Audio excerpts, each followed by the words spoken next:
ناظرین،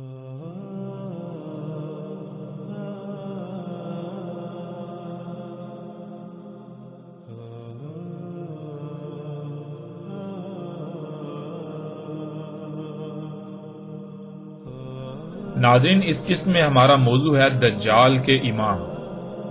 گزشتہ ایک ساتھ میں مدینہ کے موضوع پر ہم نے بات کرتے ہوئے ایک ضرب المثل بیان کی تھی کہ جھوٹ اتنا بولو کہ تمہیں خود کو بھی شک ہونے لگے کہ جو تم بول رہے ہو کہیں وہ سچ ہی تو نہیں۔ اور ساتھ ہی ہم نے اس ضرب المثل کی وضاحت بھی کی تھی کہ اس کا مطلب یہ ہے کہ جب آپ نے کسی بے بنیاد غلط اور جھوٹی بات کو لوگوں کے اذہان میں راسخ کرنا ہو تو اس کو زیادہ سے زیادہ عام کرنا ضروری ہے، زیادہ سے زیادہ پھیلانا ضروری ہے۔ جب وہ بات اکثریت کی زبان پر آ جائے گی تو اس کے کئی فائدے حاصل ہوں گے،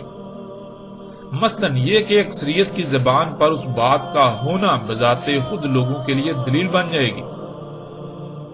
وہ آنکھیں بند کر کے اس بات کو تسلیم کر لیں گے، وہ کسی بھی دلیل کی ضرورت محسوس نہیں کریں گے، کیونکہ جب بھی ان کے سامنے وہ بات آئے گی تو ان کے ذہن میں یہی آئے گا کہ اکثریت ایسا کہہ رہی ہے تو ظاہر ہے یہ بات غلط تو نہیں ہو سکتی۔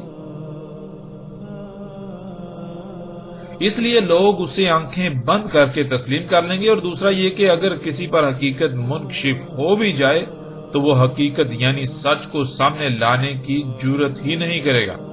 اس لیے کیونکہ اکثریت سے دشمنی مول لینے کی اس میں ہمت ہی نہیں، اور نہ ہی اکثریت کا مقابلہ کرنے کی اس میں ہمت ہوگی، جرات ہوگی، طاقت ہوگی۔ اور اگر کوئی سر پھرا اس پھیلائے ہوئے جھوٹ کے برعکس سچ کو سامنے لے بھی آئے تو خواہ اس کے لیے وہ کتنے ہی دلائل کیوں نہ دے لے، کوئی بھی نہیں مانے گا۔ اکثریت یہ کہہ کر اس سچ کو تسلیم کرنے سے انکار کر دے گی کہ آج تک کیا باقی سب غلط تھے؟ ہمارے بڑے، ہمارے علماء، ہمارے آباء و اجداد کیا سب کے سب غلط تھے اور آج ایک اکیلے تم سچے ہو؟ کیا ایک تم ہی وہ واحد شخص ہو جس کی عقل میں یہ بات آ گئی اور باقی سب کے سب کیا بیوقوف تھے؟ ہم کیسے اکثریت اور اپنے علماء، اپنے آباء و اجداد کے کہے ہوئے کے برعکس تمہاری بات مان لیں؟ ایسا نہیں ہو سکتا، ہم ایسا نہیں کریں گے۔ یوں نہ صرف سچ کو تسلیم کرنے سے انکار کر دیا جائے گا بلکہ سچ سامنے لانے والے کو حقارت کی نظر سے دیکھا جائے گا، اسے ہر طرح کے شدید ترین رد عمل کا سامنا کرنا پڑے گا، یہاں تک کہ ایک بڑی تعداد لوگوں کی اس کی دشمن بن جائے گی، یہاں تک کہ اس کی جان کی دشمن۔ ناظرین، حقیقت کو سامنے لانے والی ایسی کوئی بھی شخصیت ایسے کسی رد عمل کی پرواہ نہیں کرتی، کیونکہ سچ سامنے لانے سے پہلے ہی نتائج کا علم ہوتا ہے کہ کن کن کیسے کیسے رد عمل کا سامنا کرنا پڑے گا۔ یہ سب علم ہونے کے باوجود اگر کوئی حق کو، سچ کو سامنے لانے کی جرات کرتا ہے تو کیا وہ کسی ڈر یا خوف کا شکار ہوگا؟ کیا وہ کسی ملامت کرنے والے کی ملامت کی پرواہ کرے گا؟ کیا کسی بھی قسم کی کوئی قیمت اس کی لگائی جا سکتی ہے، اسے خریدا جا سکتا ہے؟ نہیں، ایسا ممکن ہی نہیں۔ بلکہ جب سب کچھ جانتے ہوئے بھی وہ حق کو سامنے لاتا ہے، سچ سامنے لاتا ہے، تو اس کی زندگی کا مقصد اور مشن ہی یہی ہوتا ہے۔ وہ مضبوط اعصاب اور مضبوط ترین ارادوں کا مالک ہوتا ہے۔ وقتی طور پر تو اسے شدید ترین رد عمل کا سامنا کرنا پڑتا ہے، آزمائشوں کا سامنا کرنا پڑتا ہے، لیکن یہ اس کی شکست کی علامت نہیں ہوتی، اس کی شکست کی دلیل نہیں ہوتی، بلکہ یہی تو اس کی اپنے مقصد میں کامیابی کی دلیل اور علامت ہوتی ہے۔ وقتی طور پر حالات سے ایسا ہی لگتا ہے کہ وہ مغلوب ہو گیا، لیکن اللہ کے قانون میں فیصلہ کام کے مکمل ہونے پر نتیجے کی شکل میں سامنے آتا ہے۔ دنیا کی کوئی بھی طاقت حق کو شکست نہیں دے سکتی، خواہ کچھ بھی ہو جائے، یہ اللہ کا قانون ہے۔ اندھیرا چاہے کتنا ہی زور کیوں نہ لگا لے، بالآخر وہ اپنی پوری قوت استعمال کر لینے کے بعد بے بس ہو جاتا ہے، تو اس کے بعد نہ صرف اسے نور کے سامنے پسپا ہونا پڑتا ہے بلکہ اس اندھیرے کا نام و نشان تک مٹ جاتا ہے، ہر طرف نور ہی نور ہو جاتا ہے۔ ناظرین، یہ قوانین فطرت ہیں کہ مخالف کو پورا موقع دیا جاتا ہے، جب وہ اپنی پوری قوت لگا لے اس کے بعد اس کو اپنی قوت دکھائی جاتی ہے جس کا سامنا وہ نہیں کر سکتا۔ جہاں اس کی قوت کی آخری حد ہوتی ہے وہاں سے حق کی قوت کی ابتدا ہوتی ہے۔ بالکل ایسے ہی جیسے فطرت میں یوم کی ابتدا مغرب یعنی سورج کے غروب ہونے سے اندھیرے سے ہوتی ہے۔ جب اندھیرا اپنی پیک پر پہنچتا ہے یعنی اپنی انتہا پر پہنچتا ہے تو اس سے زیادہ اب وہ نہیں چھا سکتا۔ جتنا اس نے چھانا تھا، جتنا چھا سکتا تھا اس نے چھا لیا، بالآخر اسے نور کے مقابلے پر پسپا ہونا پڑتا ہے، یہاں تک کہ اس کا نام و نشان ہی مٹ جاتا ہے۔ اور ناظرین تھوڑا سا بھی اگر غور کیا جائے قوانین فطرت میں اگر غور کیا جائے تو آپ کے اوپر قوانین واضح ہوں گے کہ حق کو تو کسی قسم کی قوت لگانے کی ضرورت ہی نہیں ہوتی۔ حق تو جو اس کا مقصد ہوتا ہے، جو اس کا مشن ہوتا ہے، وہ اس کو مسلسل پورا کرتا رہتا ہے۔ باطل سامنے آتا ہے، مقابلے پر اترتا ہے، خود ہی پسپا ہو جاتا ہے، خود ہی ہٹ جاتا ہے، اس کا خاتمہ ہو جاتا ہے۔ ناظرین یہ سب باتیں ہم نے اس لیے کی تاکہ آپ کے لیے حق کو سمجھنے میں آسانی ہو جائے۔ باطل قوتوں نے یہی سب کچھ حق کے ساتھ کیا، آج تک کرتے آئے، یہاں تک کہ باطل اپنی انتہا کو پہنچ گیا جس سے حق ناپید ہو گیا۔ اکثریت نے باطل کو ہی حق تصور کر لیا، لیکن الحمدللہ اللہ کے فضل سے جب اللہ کی طرف سے نور آیا تو باطل بلبلا اٹھا۔ ناظرین ایک بہت ہی مشہور و معروف روایت ہے جس کا ترجمہ آج تک جو کیا گیا وہ یہ ہے کہ دجال سے پہلے دھوکے کے سال ہوں گے جس میں سچے کو جھوٹا، جھوٹے کو سچا، امین کو خائن اور خائن کو امین سمجھا جائے گا۔ اسی طرح مزید آگے بھی کچھ باتوں کا ذکر ہے، آگے بھی کچھ علامات بیان کی گئیں ان دھوکے کے سالوں کی۔ ناظرین آج تک ایک جھوٹ کو ایسے عام کیا گیا کہ وہ زبان زد عام ہو گیا، وہ یہ کہ دجال سے پہلے دھوکے کے سال ہوں گے۔ اور پھر جب اس روایت کی وضاحتیں کی جاتی ہیں تو باقاعدہ یہ کہا جاتا ہے کہ موجودہ سال ہی وہ دھوکے کے سال ہیں، یعنی موجودہ سالوں کو دھوکے کے سال قرار دیا جاتا ہے۔ اور پھر یہ کہتے ہیں کہ دجال ان دھوکے کے سالوں کے بعد ظاہر ہوگا۔ اگر ان کو کہا جائے کہ دجال تو موجود ہے تو وہ ماننے کو تیار ہی نہیں ہوں گے اور دلیل یہی پیش کریں گے کہ دیکھو دجال سے پہلے دھوکے کے سال ہوں گے، ابھی تو دھوکے کے سال چل رہے ہیں، ان کے بعد دجال نے آنا ہے، تو دجال ابھی کیسے آ سکتا ہے؟ ابھی تو دھوکے کے سال چل رہے ہیں، دجال تو ان دھوکے کے سالوں کے بعد آئے گا، اس لیے ابھی دجال کچھ نہیں ہے، ابھی دجال آگے آئے گا، دجال کی موجودگی ممکن نہیں ہے۔ ناظرین حقیقت کیا ہے؟ اب جیسے ہی حقیقت آپ کے سامنے آئے گی تو آپ چونک جائیں گے اور باطل قوتوں کا لبادہ بھی چاک ہو جائے گا۔ سکرین پر اس وقت وہ روایت آپ کو نظر آ رہی ہے، اصل الفاظ اور حقیقت کیا ہے آپ اپنی آنکھوں سے دیکھیں اور کانوں سے سنیں۔ کہا رسول اللہ صلی اللہ علیہ وآلہ وسلم نے اس میں کچھ شک نہیں جو امام ہوں گے دجال کے وہ سال ہوں گے جن میں دھوکہ ہی دھوکہ ہوگا۔ اس میں کچھ شک نہیں دھوکے کے سال دجال کے امام ہوں گے، ان میں جھوٹا سچا اور سچا جھوٹا، خائن امین اور امانت کا حق ادا کرنے والا خائن بولیں گے اس میں ربیدہ۔ پوچھا گیا اور کیا ہے ربیدہ؟ تو رسول اللہ صلی اللہ علیہ وآلہ وسلم نے جواب دیا، بات کو بدلنے والے، بات کو اس کے مقام سے ہٹانے والے، بات کو سیاق و سباق سے ہٹانے والے، بات میں جھوٹ کی ملاوٹ کرنے والے، سچ کو بدلنے والے، ایسے لوگ ہوں گے، بولیں گے، دخل اندازی کریں گے، بات کریں گے ان امور پر جن کا تعلق عوامت الناس سمیت تمام مخلوقات سے ہوگا،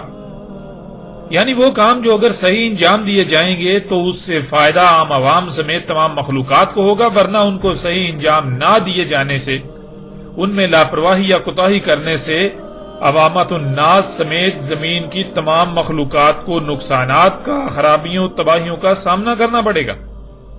ایسے امور پر وہ بات کریں گے، ایسے امور پر وہ اپنی رائے دیں گے، ایسے امور پر وہ کہیں گے کہ ان کو کس طرح انجام دینا ہے۔ ایسے امور پر جب وہ بات کریں گے تو وہ بات کو سیاق و سباق سے ہٹا کر بات میں تبدیلیاں کر کے پیش کریں گے، بات کو بدل کر پیش کریں گے، ساتھ میں جھوٹ کی ملاوٹ کر کے پیش کریں گے۔ انہیں اس بات کی قطعاً کوئی پرواہ نہیں ہوگی کہ ان کے اس فعل سے، اس عمل سے مخلوقات کو یا باقی انسانوں کو کس قدر نقصانات کا سامنا کرنا پڑے گا، انہیں اس کی قطعاً کوئی پرواہ نہیں ہوگی۔ اس طرح ناظرین سکرین پر آپ کو اگلی روایت نظر آ رہی ہے، کہا رسول اللہ صلی اللہ علیہ وآلہ وسلم نے، ہوں گے دجال کے امام وہ سال جن میں دھوکہ ہی دھوکہ ہوگا، یعنی دھوکے کے سال دجال کے امام ہوں گے، ان میں بارشیں ہوں گی کثرت سے اور نباتات کم ہوں گی،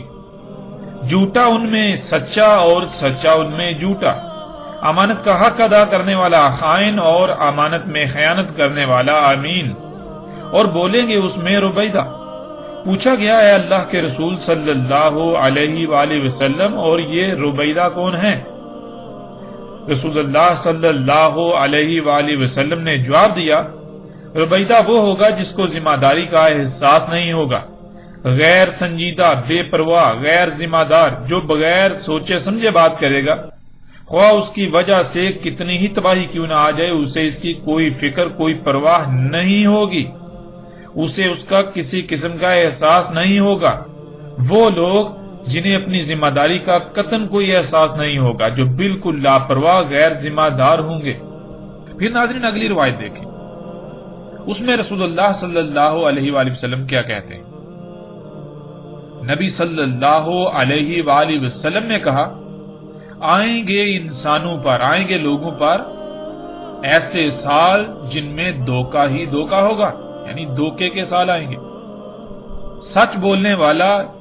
ان میں ہوگا کاذب، یعنی کہ اس کو جھوٹ بولنے والا تصور کیا جائے گا، سمجھا جائے گا، اور جو جھوٹ بولنے والا ہوگا اس کو صادق، سچا تسلیم کیا جائے گا، سچا سمجھا جائے گا،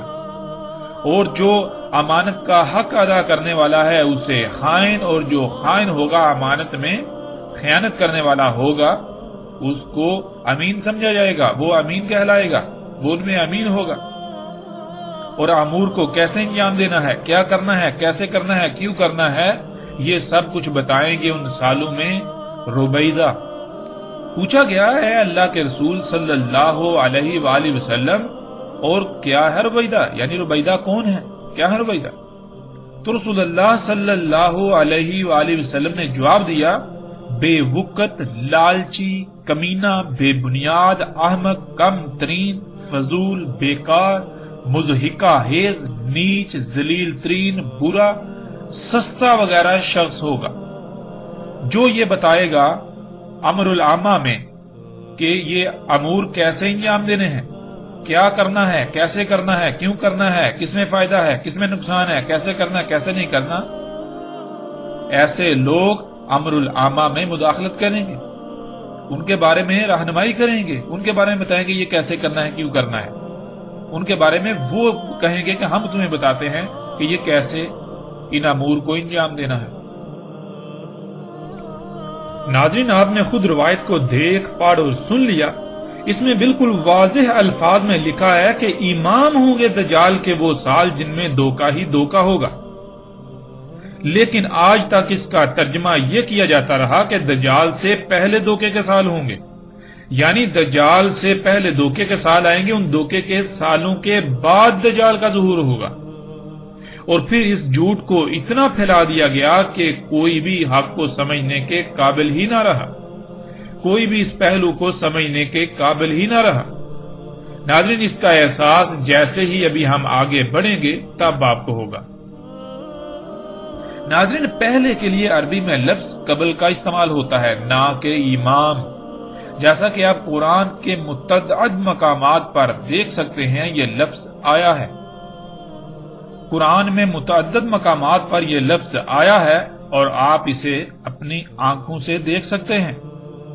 جیسا کہ اگر آپ دیکھیں تو سورہ البقرہ کی آیت نمبر 4، اس میں اللہ سبحانہ وتعالیٰ کیا کہتے ہیں، وَالَّذِينَ يُؤْمِنُونَ بِمَا أُنزِلَ إِلَيْكَ وَمَا أُنزِلَ مِن قَبْلِكَ۔ پھر اسی طرح آگے بڑھیں تو سورہ البقرہ کی آیت نمبر 21، یا ایھا الناس اعبدوا ربکم الذی خلقکم والذین من قبلکم۔ اس طرح ناظرین آپ جیسے ایسے قرآن میں دیکھتے جائیں تو قرآن میں درجنوں نہیں بلکہ سینکڑوں مقامات پر اس لفظ کا استعمال ہوا ہے، اور تمام مقامات پر آپ اس کو دیکھ سکتے ہیں اپنی آنکھوں سے کہ پہلے کے لیے کس لفظ کا استعمال ہوتا ہے۔ اور اس کے علاوہ آپ کسی سے بھی پوچھ لیں تو آپ کو بالکل واضح پتہ چل جائے گا کہ پہلے کو عربی میں قبل کہا جاتا ہے۔ اب آتے ہیں ناظرین لفظ امام کی طرف۔ امام کیا ہوتا ہے؟ امام کسے کہتے ہیں؟ ناظرین اس سے پہلے کہ ہم لفظ امام کی وضاحت کریں، ہم بذات خود محمد رسول اللہ صلی اللہ علیہ وآلہ وسلم کے اپنے الفاظ سے اس کا جواب حاصل کر لیتے ہیں، جیسا کہ سکرین پر روایت آپ دیکھ سکتے ہیں۔ نبی صلی اللہ علیہ وآلہ وسلم نے کہا، اس میں کچھ شک نہیں، جو امام ہوتا ہے وہ جنہ ہوتا ہے، یعنی امام ڈھال ہے، لڑا جاتا ہے اس کے پیچھے سے اور بچا جاتا ہے اس کے ساتھ۔ ناظرین اس میں آپ دیکھ لیں، اس میں لکھا ہے انما الامام الجنہ، یا انما الامام الجنہ۔ جنہ کسے کہتے ہیں؟ اس کا مادہ جن ہے، جس کے معنی کسی شے میں یا کسی شے کی آڑ میں چھپے ہوئے، پوشیدہ یا نظر نہ آنے کے ہیں۔ جنہ کہا جاتا ہے ایسی شے کو جس کی وجہ سے یا جس کی آڑ لے کر دوسروں کی نظروں سے چھپ کر محفوظ ہو جانا، اوجھل ہو جانا، نظر نہ آنا وغیرہ۔ دوران جنگ دشمن کے وار اس کی نظر سے بچنے کے لیے، خود کو اس کے وار سے محفوظ کرنے کے لیے اور آڑ لے کر دشمن پر وار کرنے کے لیے جو شے استعمال کی جاتی ہے اسے جنہ کہا جاتا ہے، اور اسی وجہ سے اسے جنہ کہا جاتا ہے کیونکہ اس کے ذریعے سے نہ صرف اس کے پیچھے چھپا جاتا ہے، دشمن سے محفوظ ہو جاتا ہے، بلکہ اس کی آڑ لے کر دشمن پر حملہ کیا جاتا ہے، دشمن پر وار کیا جاتا ہے، دشمن کو نقصان پہنچایا جاتا ہے۔ ناظرین امام آگے موجود ہوتا ہے، جو اس کی اقتداء میں ہوتے ہیں، امام ان کے لیے ڈال ہوتا ہے، امام انہیں لیڈ کر رہا ہوتا ہے، امامت کر رہا ہوتا ہے۔ رسول اللہ صلی اللہ علیہ وآلہ وسلم نے کہا تھا کہ وہ سال جن میں دھوکہ ہی دھوکہ ہوگا وہ دجال کے امام ہوں گے، یعنی دجال موجود ہوگا لیکن دجال ان سالوں کی آڑ لیے ہوئے ہوگا۔ دجال موجود ہوگا لیکن ان دھوکے کے سالوں کی وجہ سے کوئی بھی دجال کو پہچان نہیں پائے گا۔ دجال موجود ہوگا لیکن ان دھوکے کے سالوں کی وجہ سے دجال لوگوں کی نظروں سے چھپا رہے گا، ان کی نظروں سے پوشیدہ رہے گا، ان کی نظروں سے اوجھل رہے گا۔ ان دھوکے کے سالوں کی آڑ میں وہ اپنا وار کرے گا، لوگ اسے اپنا رب بنا لیں گے لیکن انہیں اس بات کا علم تک نہیں ہوگا کہ وہ دجال کو رب بنا چکے ہوئے ہیں، حالانکہ وہ زبان سے اللہ کے رب ہونے کے دعوے دار ہوں گے۔ ناظرین اس سے پہلے کہ ہم آگے بڑھیں، روایت پر بات کریں، آپ خود فیصلہ کریں کہ آج تک آپ کے ساتھ کیا کھلواڑ کیا جاتا رہا، اور آپ نے جن لوگوں پر آنکھیں بند کر کے اعتماد کیا انہوں نے آپ کے ساتھ کیا کیا۔ اس میں قصور کس کا؟ کیا اس میں قصور صرف اسی طبقے کا ہے یا پھر اس سے بڑھ کر تو آپ کا اپنا قصور ہے؟ اللہ کی ذات قرآن میں بار بار غور و فکر کرنے کا حکم دیتی ہے، لیکن آپ ہیں کہ آپ کے کانوں پر جوں تک نہیں رینگتی، اور اللہ کے حکم کے برعکس ملا طبقہ آپ کو آنکھیں بند کر کے اپنے پیچھے چلنے کو کہتا ہے، ان کے تراجم و تفاسیر پر ایمان لانے کو کہتا ہے، تو آپ اللہ کے مقابلے پر اندھوں کی طرح ان کے پیچھے چل رہے ہیں۔ آپ خود غور کریں، آپ کس کا نقصان کر رہے ہیں؟ اللہ سبحانہ و تعالیٰ قرآن میں کئی مقامات پر بالکل واضح یہ کہتا ہے کہ جو غور و فکر نہیں کرتے وہ اندھے ہوتے ہیں، وہ چوپائے ہوتے ہیں، وہ اموات ہیں، وہ قبروں میں ہیں۔ جو غور و فکر نہیں کرتے اپنی ماضی کی غلطیوں سے سیکھ کر آئندہ ان کی اصلاح کرنے کے بجائے ان پر ڈٹے رہتے ہیں تو وہ خنزیر ہیں، سور ہیں۔ جو عقل کی بجائے نقل سے کام لیتے ہیں وہ بندر ہیں۔ لیکن اللہ کے مقابلے پر یہ ملا طبقہ آپ کو کہتا ہے کہ نہیں، خود سے غور و فکر کرو گے تو گمراہ ہو جاؤ گے، قرآن کے قریب بھی مت جاؤ، بلکہ ہمارے آباء و اجداد کے تراجم و تفاسیر پر ہی انحصار کرو۔ اپنی عقل کا استعمال کرنے کے بجائے اندھوں کی طرح ہمارے پیچھے چلو۔ عقل نہیں بلکہ نقل سے کام لو، یعنی جو کچھ تمہیں لکھ کر دیا جاتا ہے تراجم و تفاسیر کے نام پر صرف اسی سے کام چلاؤ، اسی پر انحصار کرو۔ تو ناظرین آپ خود غور کریں کہ آپ نے کس کو الہ بنایا ہوا ہے، آپ کس کی بات مان رہے ہیں؟ تھوڑا سا ہی غور کر لیں، آخر یہ دھوکہ آپ کس کو دے رہے ہیں؟ زبان سے اللہ اللہ اور عمل سے اس کے برعکس اس کے شریکوں کی مرضی کا؟ یہ آپ کس کا نقصان کر رہے ہیں، ذرا غور تو کریں۔ ناظرین، حقیقت آپ کے سامنے ہے، آپ خود غور کریں کہ کیا دھوکے کے سال دجال سے پہلے آئیں گے، دجال دھوکے کے سالوں کے بعد آئے گا، یا پھر دھوکے کے سال دجال کے امام ہوں گے؟ دجال موجود ہوگا، ان دھوکے کے سالوں کی وجہ سے ہی وہ پہچان میں نہیں آئے گا، وہ لوگوں کی نظروں سے اوجھل رہے گا، دھوکے کے سال اسے لیڈ کر رہے ہوں گے، وہ دھوکے کے سال اسے دجال کی بجائے مسیحا بنا کر پیش کریں گے کہ یہ سب دجال نہیں بلکہ یہ سب تو تمہارے لیے مسیحا یعنی فائدہ مند ہے، تمہارے لیے یہ آسائشیں، سہولتیں، آسانیاں ہیں، یہ تو ترقی ہے، یہ تو صنعتی انقلاب ہے۔ جیسے ہی ہم آگے بڑھیں گے تو اس بات کی بھی کھل کر وضاحت ہو جائے گی کہ کس طرح وہ دھوکے کے سال دجال کی امامت کریں گے، دجال کی امامت کر رہے ہوں گے، یعنی دجال کو لیڈ کر رہے ہوں گے، یعنی کس طرح دجال ان دھوکے کے سالوں کی آڑ لیے ہوئے ہوگا۔ اب ناظرین، یہاں اس وقت فیصلہ آپ کے اپنے اختیار میں ہے، آپ کے اپنے ہاتھ میں ہے، حقیقت آپ کے سامنے ہے۔ آج تک جو کھلواڑ کیا جاتا رہا، ہم نے ان کھلواڑ کرنے والے طبقے کی حقیقت آپ کے سامنے رکھ دی، اور اللہ کے فضل سے آئندہ بھی ہر لحاظ سے سامنے لائیں گے۔ اب آتے ہیں ناظرین روایات کی طرف کہ روایات میں رسول اللہ صلی اللہ علیہ وآلہ وسلم نے ان دھوکے کے سالوں کے بارے میں کیا کہا، کس طرح یہ دجال کی امامت کریں گے، یعنی کس طرح یہ دھوکے کے سال دجال کو چھپا دیں گے لوگوں کی نظروں سے۔ ناظرین، جب آپ روایات کو دیکھیں، ان میں غور کریں تو روایات میں رسول اللہ صلی اللہ علیہ وآلہ وسلم کے الفاظ کے عین مطابق آج یہ سب کچھ ہو رہا ہے، اور آپ اپنی آنکھوں سے یہ سب ہوتا ہوا دیکھ رہے ہیں۔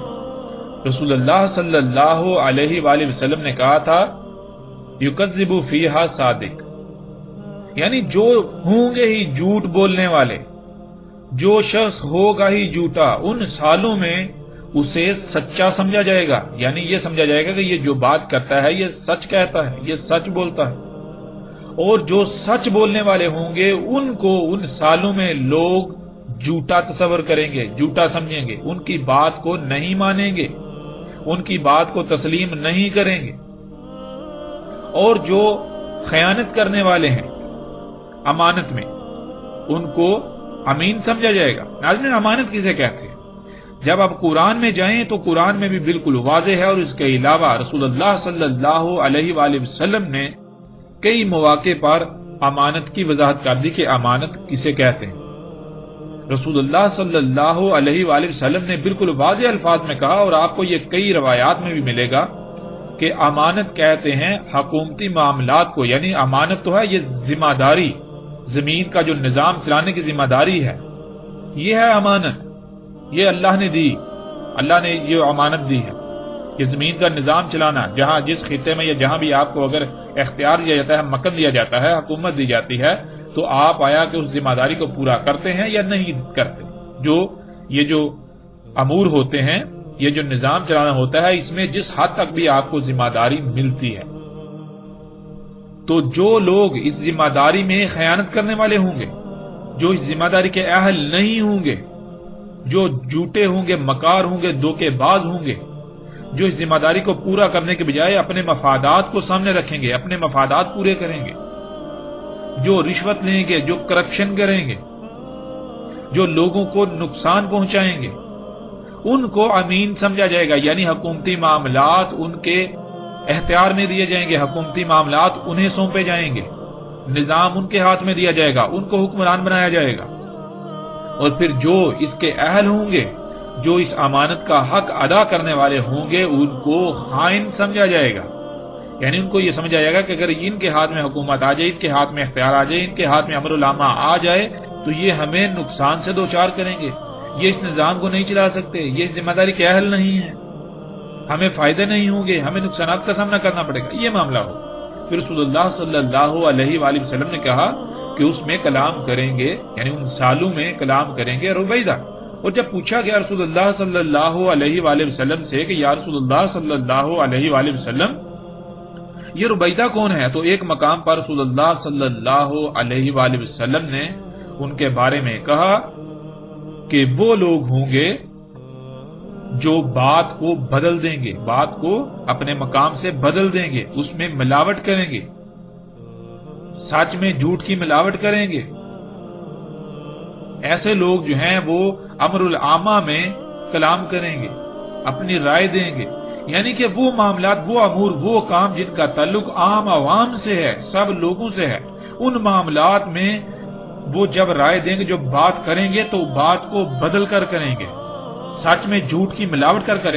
کے کریں گے۔ جب ایسا کریں گے تو ظاہر ہے پھر امر جو ہے، جو کام ہے، وہ ٹھیک تو نہیں ہوگا، پھر نقصان کا سامنا کرنا پڑے گا، تباہی کا سامنا کرنا پڑے گا۔ تو تباہی کا سامنا کنہیں کرنا پڑے گا؟ تباہی کا سامنا تو عام عوام کو کرنا پڑے گا، لوگوں کو کرنا پڑے گا۔ اب انہیں اس سے کیا فرق پڑتا ہے؟ انہیں تو اپنے مفادات زیادہ عزیز ہوں گے۔ اسی طرح ناظرین، دوسرے مقام پر رسول اللہ صلی اللہ علیہ وآلہ وسلم نے کہا کہ ان دھوکے کے سالوں میں جو ربیدہ ہوں گے وہ منطق پیش کریں گے، جو امر العامہ ہوں گے ان میں، یعنی کہ جو امر العامہ ہیں، وہ امور جن کا تعلق سب سے عام عوام سے ہے، ان امور میں وہ اپنی منطق پیش کریں گے، یعنی وہ بتائیں گے کہ دیکھو ان کو کیسے کرنا ہے، کیوں کرنا ہے، کب کرنا ہے، یہ ساری باتیں وہ بتائیں گے، یعنی رہنمائی کریں گے۔ کون؟ ربیدہ۔ اور جب رسول اللہ صلی اللہ علیہ وآلہ وسلم سے پوچھا گیا کہ ربیدہ کون ہے، تو رسول اللہ صلی اللہ علیہ وآلہ وسلم نے کہا کہ ربیدہ وہ ہوگا جس کو ذمہ داری کا احساس نہیں ہوگا، انتہائی غیر سنجیدہ، بے پرواہ، غیر ذمہ دار، جو بغیر سوچے سمجھے بات کرے گا کہ اس کی وجہ سے خواہ کتنی ہی تباہی کیوں نہ آ جائے، اسے اس کی کوئی فکر، کوئی پرواہ نہیں ہوگی۔ تو ناظرین، آج آپ دیکھیں کیا ایسا نہیں ہو رہا؟ آج آپ اپنے ٹی وی کی سکرینوں پر کیا یہ سب ہوتا ہوا نہیں دیکھ رہے کہ ربیدہ کلام کر رہے ہیں، ربیدہ امر العامہ میں اپنی منطق پیش کر رہے ہیں، وہ یہ بتا رہے ہیں کہ کیا کرنا ہے، کیسے کرنا ہے، کیوں کرنا ہے۔ پھر جب وہ امور انجام دیے جاتے ہیں، یعنی ریاستی ادارے یا وہ لوگ جن کے ہاتھ میں وہ امور ہوتے ہیں، جن کو یہ ذمہ داری دی گئی، جن کو یہ امانت سونپی گئی، جب وہ ان امور کو انجام دیتے ہیں تو پھر کن نتائج کا سامنا کرنا پڑتا ہے؟ آپ حقیقت کو اپنی آنکھوں سے دیکھ رہے ہیں، پھر جو کچھ ہو رہا ہے آج آپ اپنی آنکھوں سے دیکھ رہے ہیں کہ پوری دنیا کو اس وقت کن حالات و واقعات کا سامنا کرنا پڑ رہا ہے، پوری دنیا اس وقت کس سٹیج پر پہنچ چکی ہے۔ آپ اپنے ہی ملک، اپنے ہی خطے کو دیکھ لیں کہ دن رات قتل و غارت، دھوکہ دہی، ہر طرح کا فراڈ، ظلم، زیادتی، سب کچھ کھلے عام ہو رہا ہے اور کوئی کسی کو پرواہ نہیں ہے۔ اور جو امر العامہ ہیں، وہ عام عوام سے تعلق رکھنے والے وہ امور جو حکومتی مشینری کی ذمہ داری ہوتی ہے، حکومتی مشینری نے ان کو انجام دینا ہوتا ہے، پورا کرنا ہوتا ہے، ان میں کون رہنمائی کر رہے ہیں کہ کیسے کرنا ہے، ان کو کیوں کرنا ہے، کیسے نہیں کرنا؟ وہ یہی ربیدہ، وہ لوگ جو ٹی وی کے سکرینوں پر بیٹھ کے یا پھر انہی مجالس میں بیٹھ کر، جن مجالس میں، جن میٹنگوں میں، جن کانفرنسوں میں طے کیا جاتا ہے کہ ان امور کو کیسے انجام دینا ہے، وہ لوگ اپنی رائے دے رہے ہوتے ہیں، وہ بتا رہے ہوتے ہیں، جن کو کسی قسم کا اپنی ذمہ داری کا احساس نہیں ہوتا، جو انتہائی غیر سنجیدہ، بے پرواہ ہوتے ہیں، جو بغیر سوچے سمجھے، جو من میں آیا، جو جی میں آیا بات کر دیتے ہیں۔ اب ان کی بات پر عمل کرنے سے ہوگا کتنا ہی نقصان کیوں نہ ہو جائے، کتنی ہی بڑی تباہی کیوں نہ ہو جائے، لوگوں کا کتنا ہی نقصان کیوں نہ ہو جائے، کچھ ہی کیوں نہ ہو جائے، انہیں اس سے کوئی فکر نہیں، انہیں اس سے کوئی پرواہ نہیں، ان کے اوپر، ان کے کانوں پر جوں تک نہیں رینگے۔ پھر ناظرین، اسی طرح تیسرے مقام پر جب رسول اللہ صلی اللہ علیہ وآلہ وسلم سے ربیدہ کے بارے میں پوچھا گیا تو رسول اللہ صلی اللہ علیہ وآلہ وسلم نے ان لوگوں کو ربیدہ قرار دیا جو، یعنی وہ شخص جو اتافہ ہوگا۔ اور تافہ کسے کہتے ہیں؟ بے وقت، لالچی، کمینہ، بے بنیاد، احمق ترین، کمتر، فضول، بیکار، مضحکہ خیز، نیچ ترین، ذلیل ترین، برا ترین اور سستا ترین شخص وغیرہ۔ رسول اللہ صلی اللہ علیہ وآلہ وسلم نے کہا کہ ربیدہ وہ ہوں گے جو امر العامہ میں اپنی منطق پیش کریں گے، کہ یعنی وہ امور جن کا تعلق عام عوام سے ہے، ان کو کیسے انجام دینا ہے۔ کیسے انجام دینا ہے، کیوں انجام دینا ہے، کب انجام دینا ہے، جو یہ بتا رہے ہوں گے وہ کون سے شخص ہوں گے، کون سے لوگ ہوں گے؟ وہ لوگ ہوں گے جو انتہائی بے وقت، لالچی، کمینے ترین، بے بنیاد، احمق ترین، کم تر، فضول، بیکار، مضحکہ خیز، نیچ، ذلیل ترین، برے ترین اور سستے ترین وغیرہ شخص ہوں گے۔ وہ بولیں گے، وہ دخل اندازی کریں گے عوام الناس کے معاملات میں، حکومتی معاملات میں، تو انہیں اس کی کوئی پرواہ نہیں ہوگی کہ ان کی دخل اندازی سے یا جو یہ رائے دے رہے ہیں، جیسے یہ رہنمائی کر رہے ہیں، اس کے نتائج کیا سامنے آئیں گے، اس سے عام عوام کو کن نقصانات کا سامنا کرنا پڑے گا، کن تباہیوں کا سامنا کرنا پڑے گا، اس سے ان باتوں سے، ان رائے سے جو یہ کر رہے ہیں، ان کے ان اعمال سے کائنات میں، زمین و آسمانوں میں کس قدر فساد ہوگا، مخلوقات کے ساتھ کیا ظلم و زیادتیاں ہوں گی، انہیں اس کی کوئی پرواہ نہیں ہوگی۔ ان کا مقصد کیا ہوگا؟ وہ انتہائی نیچ ترین کمینے لوگ ہوں گے، احمق ترین ہوں گے، فضول بیکار اشخاص ہوں گے، وہ انتہائی مضحکہ خیز ہوں گے۔ اگر وہ ایک بات کرتے ہیں، وہ بات غلط ثابت ہوتی ہے تو دوبارہ وہ پینترا بدل لیں گے۔ انہیں یہ نہیں ہوگا کہ دیکھو ہم نے بات کی تھی غلط ثابت ہوگی، تو انہیں شرمندگی نہیں ہوگی، بلکہ وہ الٹا اس سے بڑھ کر اور بات پیش کریں گے۔ وہ غلط ثابت ہو جائے گی، پھر بھی انہیں شرمندگی نہیں ہوگی، وہ بھی انتہائی ڈٹائی کے ساتھ مزید آگے بات پیش کریں گے۔ وہ ہوا کتنی ہی بار وہ جھوٹے اور کمینے ثابت کیوں نہ ہو، انہیں اس سے کوئی فرق نہیں پڑے گا۔ لوگ انہیں کچھ ہی کہیں، انہیں اس سے کوئی فرق نہیں پڑے گا، لیکن اس سب کے باوجود بھی رسول اللہ صلی اللہ علیہ وآلہ وسلم یہ کہہ رہے ہیں کہ ایسے لوگوں کو کے ہی ہاتھ میں امانت دی جائے گی، ایسے لوگوں سے ہی رائے طلب کی جائے گی، ایسے لوگوں کی ہی باتوں کو مانا جائے گا۔ اور کیا ناظرین آج ایسا نہیں ہو رہا؟ وہ کون سا شخص ہے جو ان لوگوں کو، ان اینکر پرسنز کو، ان صحافیوں کو، ان حکومتی اداروں پر فائز شخصیات کو گالیاں نہیں دیتا، حکمرانوں کو گالیاں نہیں دیتا، جو ان لوگوں کو جو دین کے نام پر لوگوں کو گمراہ کر رہے ہیں، بے بنیاد اور فضول قسم کی حرکات انجام دے رہے ہیں، جنہوں نے دین کو ٹکڑے ٹکڑے، لوگوں کو گروہ در گروہ تقسیم کر دیا، فرقے فرقے کر دیا، ان کو گالیاں دیتے ہیں۔ ایک فرقے والا دوسرے سب فرقے والوں کو کافر کہتا ہے، گالیاں دیتا ہے، ان حکمرانوں کو گالیاں دیتے ہیں، ان کو بے بنیاد احمق کہتے ہیں، کمتر کہتے ہیں، فضول بیکار مضحکہ خیز کہتے ہیں، نیچ ترین ذلیل کہتے ہیں۔ ہر قسم کی گالیاں دینے کے باوجود انہی کی بات کو مانتے ہیں، انہی کو اپنے سر پر بٹھاتے ہیں۔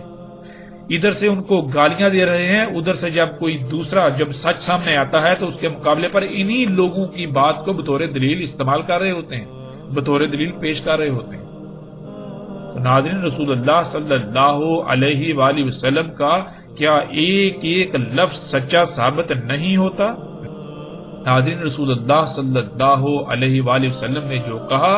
ایک ایک لفظ جو ہے وہ سچ ثابت ہوتا ہے۔ پھر اسی طرح ناظرین، رسول اللہ صلی اللہ علیہ وآلہ وسلم نے کہا تھا کہ ان دھوکے کے سالوں میں، وہ جو سال ہوں گے ان میں بارشیں کثرت سے ہوں گی، مگر زمین اپنی نباتات انتہائی کم اگائے گی، یعنی ان بارشوں سے نباتات کی قلت ہوگی، بہت کم نباتات اگیں گی۔ قرآن میں اللہ سبحانہ وتعالی نے کہا کہ بارشیں، اللہ تعالیٰ جب بارش برساتا ہے تو وہ صرف اسی مقصد کے لیے کہ اس سے زمین کو حیات کیا جائے، یعنی کہ زمین اپنی نباتات نکالے اس پانی سے۔ لیکن آج اس کے برعکس آپ ہوتا ہوا دیکھ رہے ہیں، پوری دنیا میں بارشوں کی کثرت ہے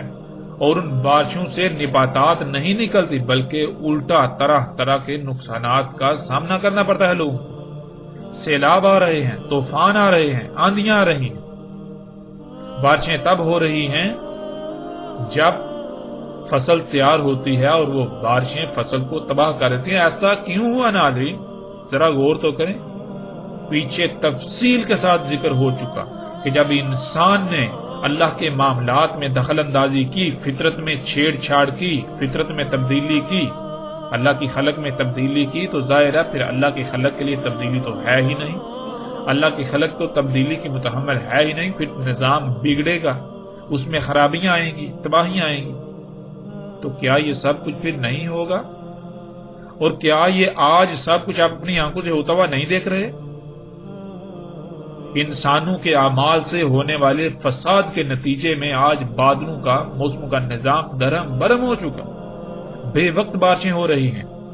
اور ایسی بارشیں کہ جن سے آئے روز سیلاب اور طوفانوں کا لوگوں کو سامنا ہے۔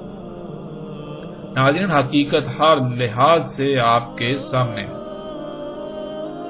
ناظرین، یہ ہیں وہ امام الدجال، یعنی یہ ہیں وہ لوگ جو دجال کی امامت کر رہے ہوں گے ان دھوکے کے سالوں میں، جن کو آج آپ علماء کہتے ہیں، جن کو آج آپ اینکر پرسنز کہتے ہیں، جن کو آج آپ صحافی کہتے ہیں، جن کو آج آپ حکمران کہتے ہیں، وہ سارے کا سارا طبقہ جن کے ہاتھ میں حکومتی معاملات ہیں، اور وہ ایک پولیس والا ہو یا اس پولیس والے سے لے کر وزیر اعظم صدر تک ہو، سب کے سب کا یہی معاملہ ہے، اور لوگ سب علم ہونے کے باوجود بھی انہی لوگوں پر کو ہی سامنے لاتے ہیں، انہی لوگوں کی باتوں کو ہی مانتے ہیں، اس کے باوجود کہ انہیں طرح طرح کے نقصانات کا سامنا کرنا پڑتا ہے، لیکن نقصان اٹھانے کے باوجود لوگ انہی لوگوں کو اپنے سر پر بٹھائے ہوئے ہیں، انہی لوگوں کی باتیں مانتے چلے جا رہے ہیں، فرقہ در فرقہ، گروہ در گروہ تقسیم ہوتے جا رہے ہیں انہی علماء کے نام پر جو حالات طبقے کی وجہ سے، لیکن اس قدر تقسیم ہونے کے باوجود، ایک دوسرے کی گردنیں مارنے کے باوجود، ایک دوسرے کے اوپر کفر کے فتوے ان کا قتل عام کرنے کے باوجود بھی انہی علماء نامی جو حالات طبقے کے پیچھے دن رات آنکھیں بند کر کے دگڑ دگڑ دگڑ دگڑ بھاگ رہے ہیں۔ ناظرین، کیا محمد رسول اللہ صلی اللہ علیہ وآلہ وسلم نے ایک ایک بات سچ نہیں کہی؟ ایک ایک بات سچ کہی، اور اللہ کے فضل سے ہم نے محمد رسول اللہ صلی اللہ علیہ وآلہ وسلم کے ایک ایک لفظ کی تصدیق کر دی۔ یا رسول اللہ صلی اللہ علیہ وآلہ وسلم، آپ نے ایک ایک لفظ سچ کہا تھا، آپ نے ایک ایک بات سچ کہی تھی، آپ نے ایک ایک بات سچ کہی تھی۔ اب ناظرین، حقیقت ہر لحاظ سے کھل کر آپ کے سامنے آ چکی۔ جب دھوکے کے سال دجال کے امام ہوں گے، اور جو کچھ رسول اللہ صلی اللہ علیہ وآلہ وسلم نے ان دھوکے کے سالوں کے بارے میں کہا تھا، بالکل وہی سب جب آج ہو رہا ہے، وہ دھوکے کے سال موجود ہیں، وہ دھوکے کے سال چل رہے ہیں، تو ناظرین پھر دجال کہاں گیا؟ دجال کو تو موجود ہونا چاہیے، دجال نے تو ان دھوکے کے سالوں میں موجود ہونا تھا، تو پھر دجال کہاں گیا؟ ناظرین غور تو کریں، کہاں گیا دجال؟ کون لوگ ہیں جنہوں نے دجال کے اوپر پردہ چڑھا دیا؟ کون لوگ ہیں جو دجال کو مسیحا بنا کر پیش کر رہے ہیں؟ ناظرین اپنی آنکھیں کھولیں، غور کریں، ہم نے ان کی حقیقت ہر لحاظ سے آپ کے سامنے رکھ دی، ان خنازیر کی حقیقت ہم نے آپ کے سامنے رکھ دی، ان خنازیر کا قتل ہو چکا، اپنی آنکھیں کھولیں، اس سے پہلے کہ دیر ہو جائے، اس سے پہلے کہ وہ وقت آ جائے جب سوائے پچھتاوے کے آپ کے پاس کچھ نہ رہے۔ یہ اتنا بڑا جھوٹ جو آج تک عام کیا گیا، ہم نے اس کو ہر لحاظ سے کھول کر آپ کے سامنے رکھ دیا، اور ناظرین یہی وہ وجہ تھی جس وجہ سے محمد رسول اللہ صلی اللہ علیہ وآلہ وسلم نے بذات خود اس بات کا اظہار کیا کہ انہیں دجال کے علاوہ ایک شے ہے جس کا اپنی امت پر خوف ہے، یعنی کہ وہ شاید دجال سے زیادہ خطرناک ہے اس امت کے لیے، جیسا کہ سکرین پر آپ روایت کو دیکھ سکتے ہیں۔ رسول اللہ صلی اللہ علیہ وآلہ وسلم نے کہا، دجال کے علاوہ شے ہے جس کا خوف ہے مجھے میری امت پر۔ رسول اللہ صلی اللہ علیہ وآلہ وسلم نے یہ 3 بار کہا۔ پوچھا گیا، اے اللہ کے رسول صلی اللہ علیہ وآلہ وسلم، کیا ہے وہ شے دجال کے علاوہ جس کا آپ کو اپنی امت پر خوف ہے؟ تو رسول اللہ صلی اللہ علیہ وآلہ وسلم نے جواب دیا، گمراہ کرنے والے امام۔ ناظرین، امام کہتے ہیں ان لوگوں کو جن کے پیچھے چلا جاتا ہے، جیسے علماء، پیر، لیڈران، حکمران اور اسی طرح کی مختلف شخصیات وغیرہ۔ اور پھر ناظرین انہی لوگوں کے بارے میں رسول اللہ صلی اللہ علیہ وآلہ وسلم نے ایک اور موقع پر یوں کہا، رسول اللہ صلی اللہ علیہ وآلہ وسلم نے کہا اس میں کچھ شک نہیں جو مجھے اپنی امت پر خوف ہے وہ گمراہ کرنے والے امام ہیں۔ ناظرین، ان لوگوں نے کیا کیا یہ سب آپ کے سامنے ہے، اور کیوں رسول اللہ صلی اللہ علیہ وآلہ وسلم کو دجال کے علاوہ ان لوگوں سے زیادہ خطرہ تھا اپنی امت پر؟ اسی لیے کہ یہی وہ لوگ تھے جنہوں نے دجال پر پردہ ڈال کر اسے نہ صرف انسانوں سے چھپانا تھا بلکہ الٹا اسے مسیحا بنا کر پیش کرنا تھا، جو انہوں نے بہت ہی آسان انداز سے یہ کام انجام دیا۔ ان کی وجہ سے انسانوں کی اکثریت دجال کو اپنا رب بنا چکی، اسے پہچاننے سے قاصر رہی، اور انہی کی وجہ سے آج دنیا کو ہر طرح کے تباہ کن حالات کا سامنا ہے۔ دنیا ہر طرح کے ظلم و فجور سے بھر چکی۔ انہی لوگوں کے بارے میں محمد رسول اللہ صلی اللہ علیہ وآلہ وسلم نے مزید کیا کہا، اسے بھی آپ سکرین پر دیکھ سکتے ہیں۔ کہا رسول اللہ صلی اللہ علیہ وآلہ وسلم نے، ہوں گے فتنے، ان کے دروازوں پر ہوں گے جہنم کی طرف دعوت دینے والے، پس اس میں کچھ شک نہیں کہ ان میں سے کسی ایک کے بھی پیچھے چلنے سے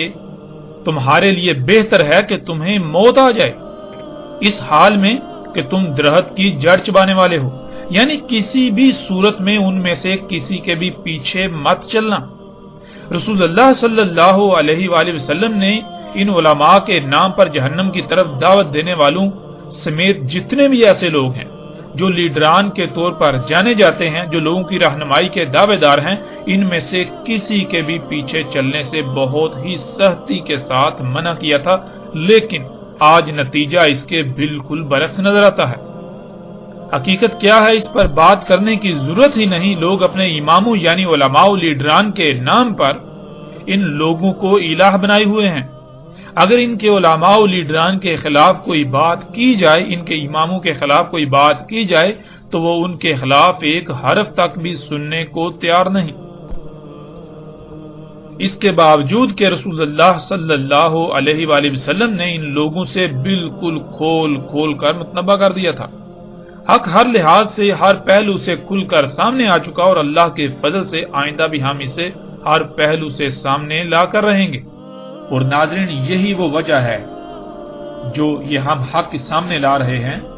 تو وہ باطل قوتیں جن کو ہضم نہیں ہو رہا، جن کو انتہائی تکلیف ہو رہی ہے، جو اس سے بلبلا رہے ہیں، جن کے پردے چاک ہو رہے ہیں،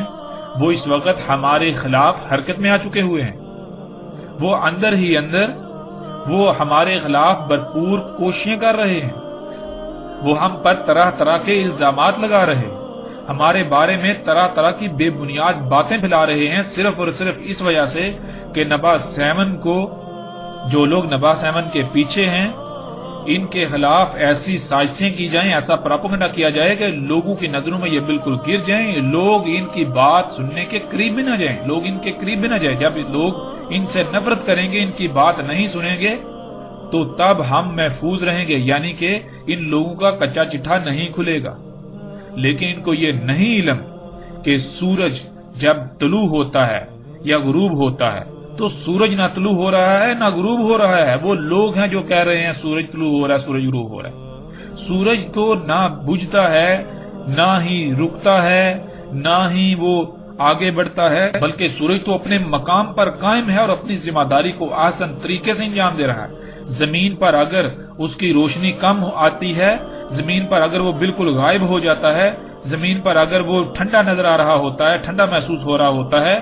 طلوع کے وقت اور غروب کے وقت، اسی طرح دن کے کبھی بادل سامنے آئے تو اس کی روشنی زمین پر کم ہو گئی، تو اس میں سورج کا قصور نہیں ہوتا۔ اور سورج کیا ہے؟ سورج تو اپنی ذمہ داری آسان طریقے سے انجام دے رہا ہے۔ وہ رستے میں باقی مخلوقات دوسرے ہیں جو اس کے آگے رکاوٹ بنتے ہیں، لیکن کیا وہ رکاوٹ ثابت ہوتے ہیں؟ کیا وہ اپنے اس مقصد میں کامیاب ہو پاتے ہیں؟ بادل آگے آتے ہیں، بلاہر وہ ہٹ جاتے ہیں۔ زمین کا ایک حصہ سامنے آتا ہے، بلاہر وہ بھی ہٹ جاتا ہے۔ تو بالکل اس طرح ناظرین، یہ باطل قوتیں اگر ہمارے سامنے آتی ہیں، ہمارے مقابلے یعنی ہمارے خلاف پراپیگنڈے کرتی ہیں، حق کے سامنے رکاوٹ بننے کی کوشش کرتی ہیں، تو کھل کر کریں، کھل کر میدان میں اتریں، ہمیں اس سے کوئی فرق نہیں پڑتا۔ ہم اللہ کے فضل سے ہر طرف سے کٹ کر ہم صرف اپنے مقصد، اپنے مشن پر کاربند رہیں گے۔ اللہ سبحانہ وتعالی نے ہمیں جو ذمہ داری دے دی، جو مشن دے دیا، وہ مشن کیا ہے کہ اس حق کو ہر لحاظ سے کھول کھول کر لوگوں کے سامنے رکھنا۔ اس کے بعد اگر وہ اسے تسلیم کریں تو ان کی اپنی مرضی، تسلیم نہ کریں تب بھی ان کی اپنی مرضی، ہمارا نہ ہی کوئی نقصان کریں گے نہ ہی کوئی فائدہ۔ اس لیے جس کا جو جی میں آئے کرے، جو جتنی جی چاہے ہمارے خلاف منصوبہ بندیاں کرے، پراپیگنڈا کرے، جتنے جی چاہے جھوٹ ہماری طرف منسوب کرے، ہم پر جتنے جی چاہے فتوے لگائے، ہمیں اس سے کوئی فرق نہیں پڑتا۔ فرق جن کو پڑتا ہے اللہ کے فضل سے پڑے گا، اور وقت اپنا فیصلہ سنائے گا تو پھر پتہ چلے گا کہ فرق کن کو پڑ رہا تھا۔